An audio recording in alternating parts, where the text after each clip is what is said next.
शिव ज्ञान यज्ञ नहीं, ब्रह्मा ज्ञान यज्ञ नहीं, विष्णु ज्ञान यज्ञ नहीं, शंकर ज्ञान यज्ञ नहीं। कौन सा ज्ञान यज्ञ? रुद्र ज्ञान यज्ञ,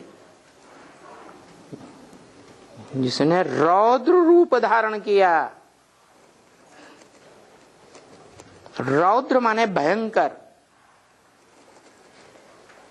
ऐसा भयंकर रूप धारण करता है जैसा भयंकर रूप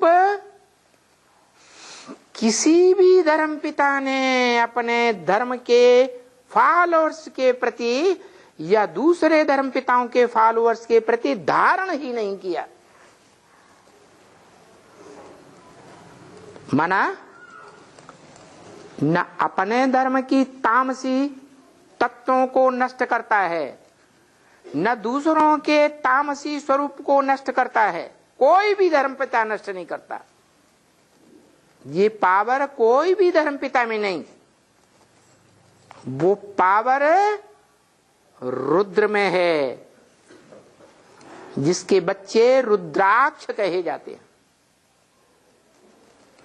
क्या कहे जाते? रुद्र अक्ष, अक्ष माने आंख। ऐसे रौद्र रूप धारण करने वाले जिनकी आंखें रुद्र की आंखें हैं,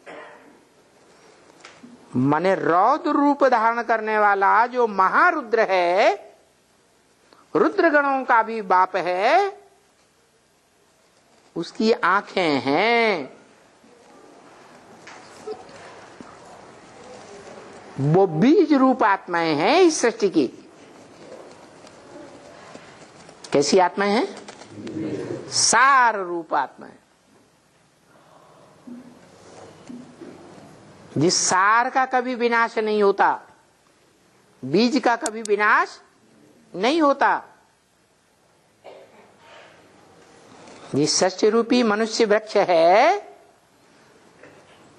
उसके पत्तों का विनाश होता है, जड़ों का विनाश होता है, तने का विनाश होता है, सड़ जाता है, टहनियां सड़ जाती हैं, फल फूल सड़ जाते हैं, लेकिन बीज का विनाश नहीं होता। तो वो बीज हैं 4.5 लाख। कितने? 4.5 लाख।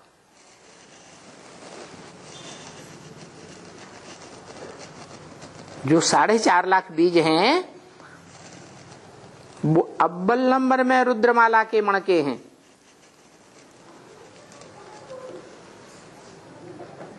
रुद्र है, रुद्र गण है बच्चों के रूप में, फॉलोअर। तो उनके माता पिता भी होंगे या नहीं होंगे? है? बिना प्रवृत्ति के पैदाइश होती है क्या? तो कौन है? रुद्र है तो रुद्राणी भी है। क्या है? रुद्राणी। जिसमें प्रवेश करता है उसका नाम देता है ब्रह्मा, माना पहला ब्रह्मा, परम ब्रह्म। किसमें प्रवेश करता है? परम ब्रह्म तो नाम बाद में दिया, प्रवेश पहले किया या नाम पहले दिया? पहले प्रवेश किया। तो जिसमें प्रवेश किया वो प्रवेश करने वाला रुद्र में प्रवेश करता है। जो काम कोई नहीं कर सकता है सच्चे रूपी रंगमंच पर, कोई धर्म पिता भी नहीं, धर्मात्मा भी नहीं, महात्मा भी नहीं, पंडित विद्वान आचार्य कोई नहीं कर सकता। वो काम इस मनुष्य सृष्टि का हीरो पार्टधारी करता है।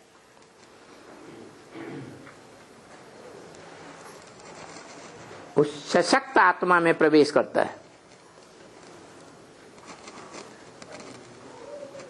लेकिन वो तो पुरुष है। जिसमें प्रवेश किया वो शारीरिक रूप से पुरुष है या स्त्री चोला है?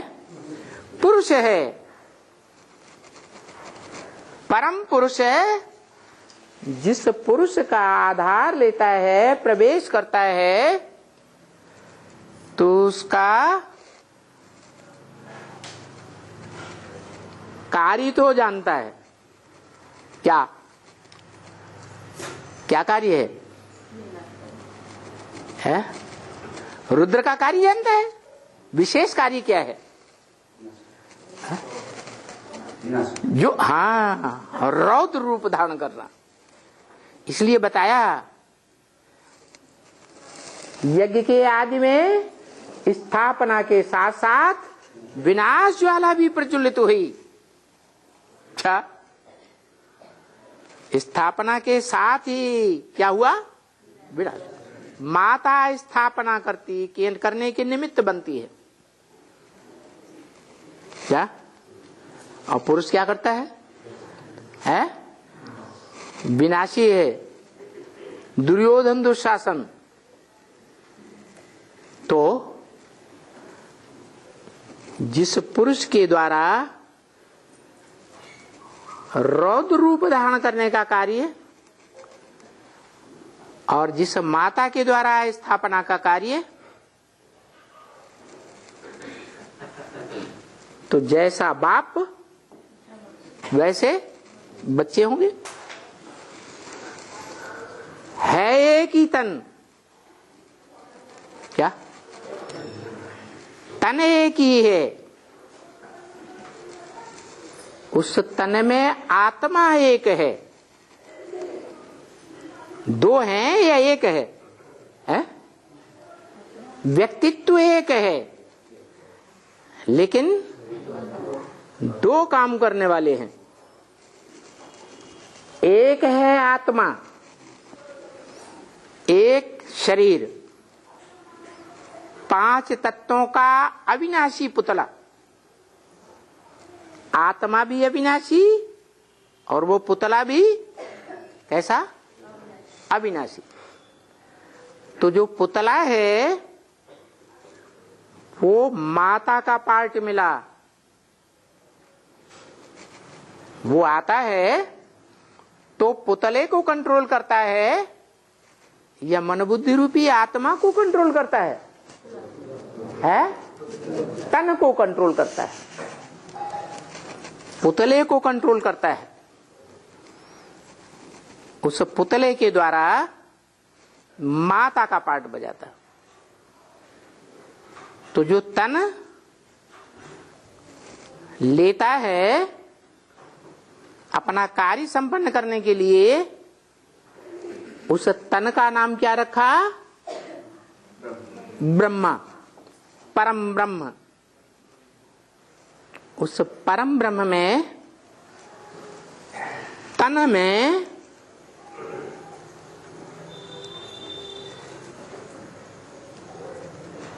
बुद्धि है ज्यादा। बुद्धि का तत्व ज्यादा है, या जो आत्मा है उस तन के अंदर, उसमें बुद्धि का तत्व ज्यादा है?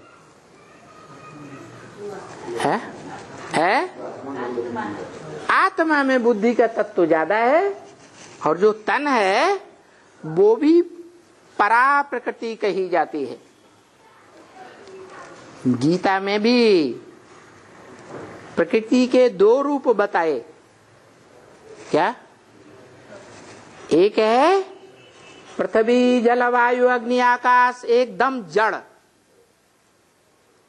और दूसरी है उन जड़ तत्वों को भी कंट्रोल करने वाली 5 देवात्माएं। पृथ्वी देवता, जल देवता, वायु देवता, अग्नि देवता। क्या नाम दिए हैं? देवता हैं या जड़त्वमयी है? है तो देवता। देवता थे सतयुग त्रेता स्वर्ग की सृष्टि में देने वाले थे, लेने की इच्छा करने वाले नहीं थे। लेकिन वो जो शरीर 5 तत्वों वाला पुतला जो तैयार होता है, उसके प्रैक्टिकल रूप है, परा प्रकृति कही जाती है।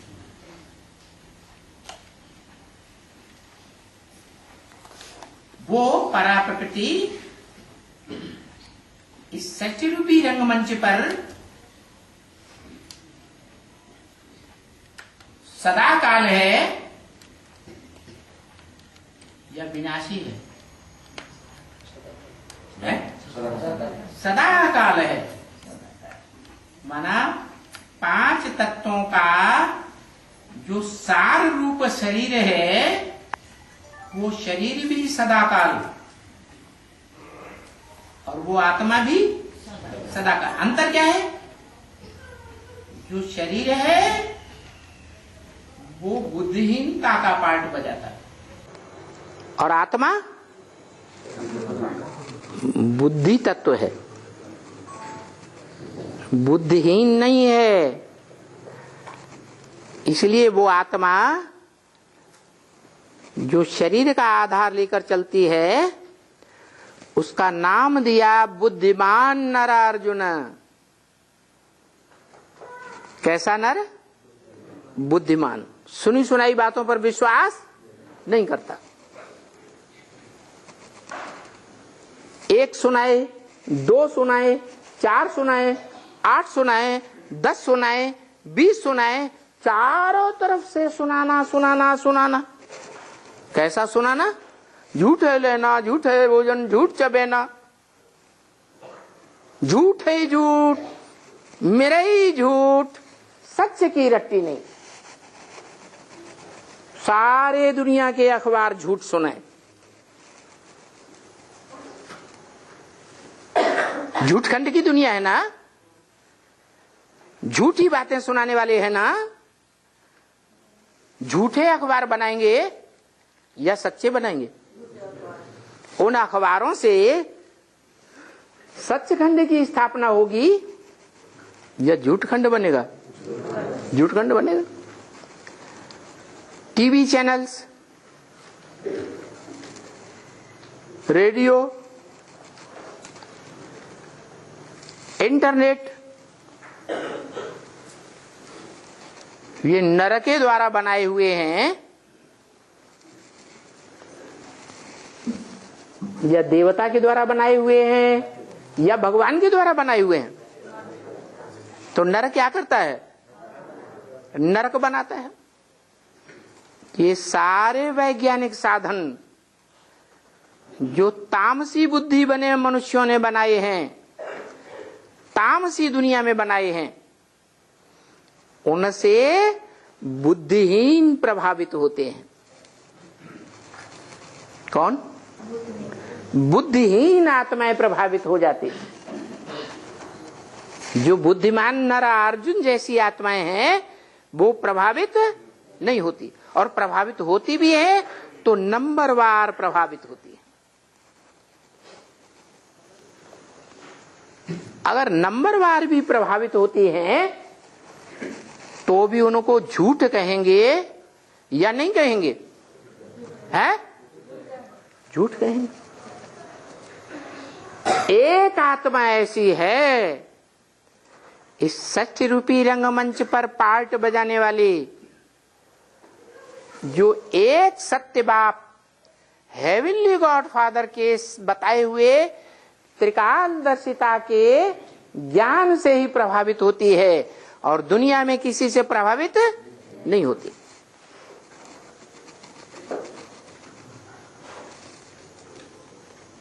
जैसे पुराने पुराने भारतीय परिवार हैं जिनके लिए बाबा ने बोला ब्रह्म वाक्य कि देवी देवता सनातन धर्म प्रायः लोप तो हो जाता है, 80-90% लोप हो जाता है, लेकिन फिर भी कहीं न कहीं रहता जरूर है। और धर्मखंड सारे लोप हो जाते हैं, लेकिन भारत देश, भारतखंड पूरा लोप नहीं होता। ऐसे ही जो भारत में पार्ट बजाने वाली भारत माता की आत्मा और भारत पिता दो है ना, माता के रूप में पार्ट बजाने वाली आत्मा और पिता के रूप में पार्ट बजाने वाली आत्मा,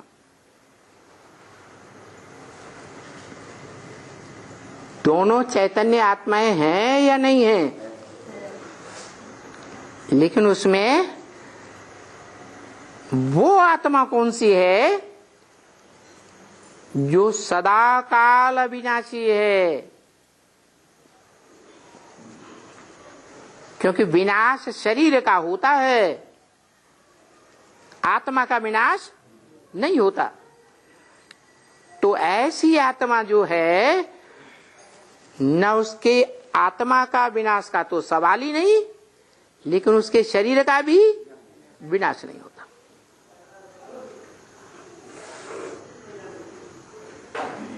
तो वो शरीर जो है,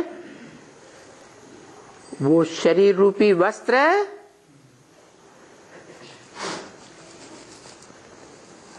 शरीर रूपी रथ, उसका वो आधार लेता है और आत्मा को स्वतंत्र छोड़ता है। क्या? इसलिए जिस शरीर रूपी वस्त्र का रथ का आधार लेता है, वो है प्रकृति का पुतला। प्रकृति क्या है? प्रकृति, प्रकृष्ट कृति है। कृति माने रचना। ऐसी प्रकृष्ट रचना है कि प्रकृति पति के सिवाय और किसी के कंट्रोल में आने वाली नहीं है। क्या?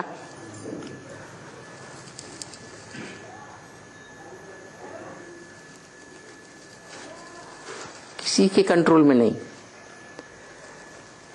वो प्रकृति पति उसे कंट्रोल कर सकता है, लेकिन वो जड़त्वमयी है, जड़त्वमयी बुद्धि वाली है। तो ज्ञान सुन करके परिवर्तन होगी या प्यार से परिवर्तन होगी? प्यार से परिवर्तन होती है।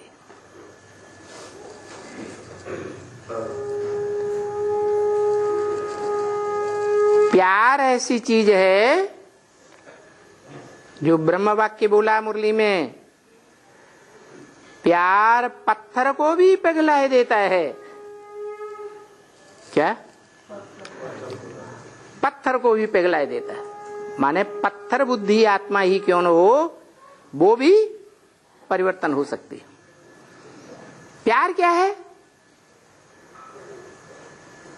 प्यार माने अविनाशी लगाव। सच्चा प्यार क्या है?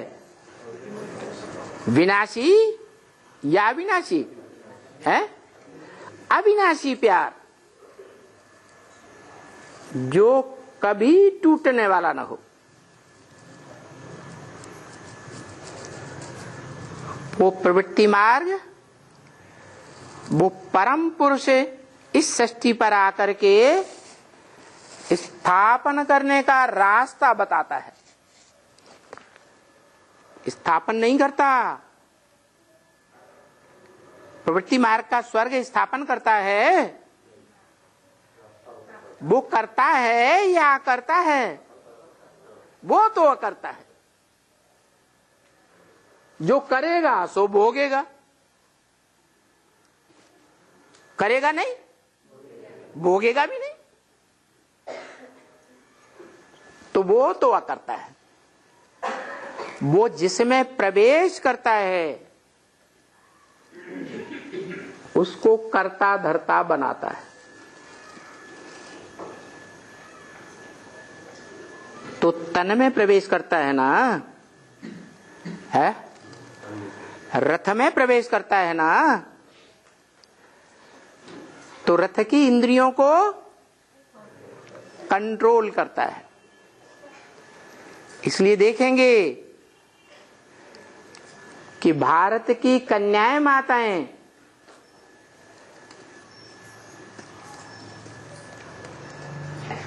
जितना कंट्रोल में रहने वाली हैं उतना कोई भी विदेशी धर्मखंड धर्म पिता का फॉलोअर कोई भी माता इतना कंट्रोल में नहीं रहती। इसलिए इन भारत की कन्याओं माताओं को गौ का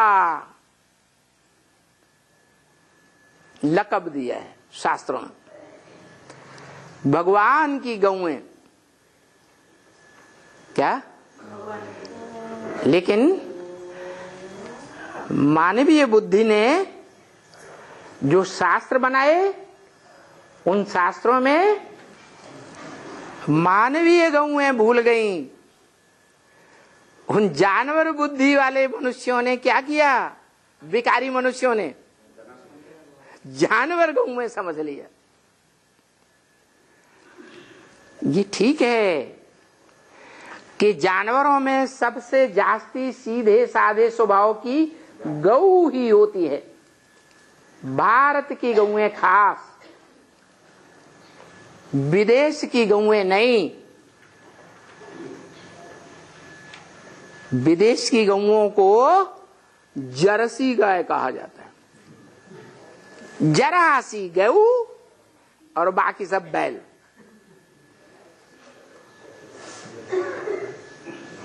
यूं कहो गाय का नाम निशान नहीं। निशानी क्या है? उनके कंधे पर शिवलिंग नहीं होता। क्या? जो जरासी गौएं हैं, जरासी गौएं, उनके कंधे पर शिवलिंग नहीं होता और भारत की गौओं में कंधे पर शिवलिंग होता है। इसका मतलब है कि वो शिव जिसे सत्य कहा जाता है उस सत्य को, जिम्मेवारी को धारण करने वाली है। भारत की गौएं क्या है? सत्य को धारण करने वाली। और विदेशी गौएं सत्य को धारण नहीं करती। इसलिए भारत की गौएं जो मानवीय गौएं हैं, ह्यूमन गौएं, वो सती कही जाती हैं। सत्य को धारण करने वाली सती कही जाती है। विदेश की गौएं कभी भी सती नहीं कही जाएंगी। वो सत्य को धारण ही नहीं करती। तो जो भारत की ह्यूमन गौएं हैं, ह्यूमन गौओं को भगवान ने आकर के पाला था। इसलिए गौपाल कन्हैया गाया हुआ है। कौन सा पाल? गौपाल। बैलपाल नहीं है? बैलपाल नहीं है? बैलों को पालता है। बैलों को पालने की जिम्मेवारी लेता है।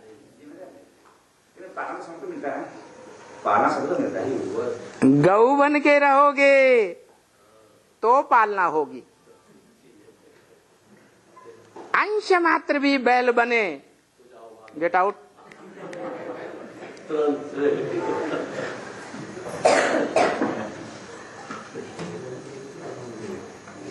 तो बताया कि जो भारत की गौएं हैं उनमें अव्वल नंबर गौ कौन सी गाई जाती है? शास्त्रों में? कामधेनु। क्या मतलब? सर्व कामनाओं की पूर्ति करने वाली गौ का नाम कामधेनु।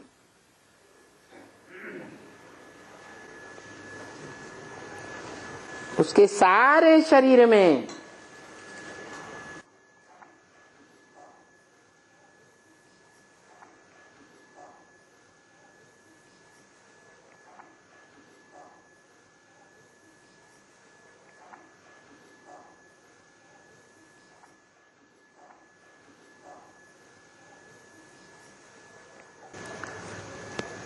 देव आत्माओं का वास दिखाया जाता है। किसका वास? देव आत्माओं का वास।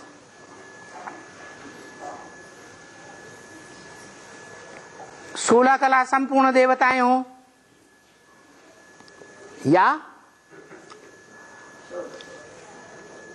गिरती से गिरती कला वाले 8 कला वाले देवताएं हो,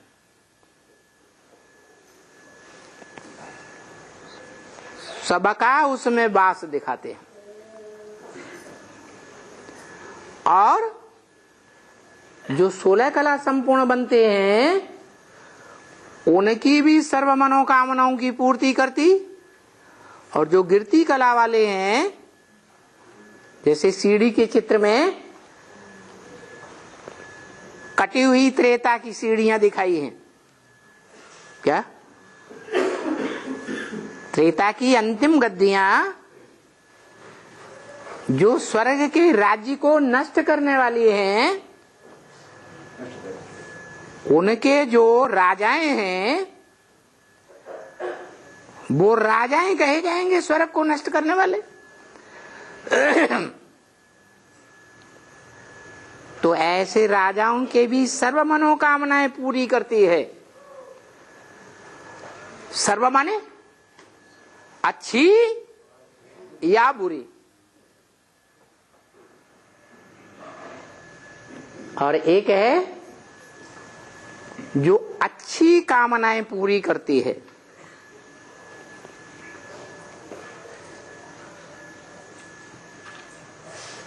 कामधेनु गौ जगदम्बा की सूचक है, और जगदम्बा तामसी बनती है तो महाकाली का पार्ट बजाती। लेकिन लास्ट पूजनीय देवी है 9 देवियों में। अव्वल नंबर पूजनीय देवी महाकाली या बिल्कुल अपोजिट है महागौरी, लक्ष्मी। तो लक्ष्मी क्या करती है? कौन सी कामना की पूर्ति करती है? जो ईश्वरीय ज्ञान मिला है उस ईश्वरीय ज्ञान की कामना की पूर्ति लक्ष्मी करती है। तो कौन सी श्रेष्ठ है? जो ईश्वरीय ज्ञान की कामना, जो श्रेष्ठ कामना है, उस श्रेष्ठ कामना की पूर्ति करने वाली वो ही श्रेष्ठ है। जो सर्व कामनाओं की पूर्ति करती है, अच्छी हो या बुरी हो, उसको श्रेष्ठ नहीं कहेंगे। बुरी कामनाओं की पूर्ति करेगी तो बुरे युग का शूटिंग होगा या अच्छे युग की शूटिंग होगी? है बुरे युग की शूटिंग होगी। इसलिए अच्छे और बुरे दोनों प्रकार की कामनाओं की पूर्ति करती है। तो अच्छे से अच्छे युग सतयुग त्रेता का फाउंडेशन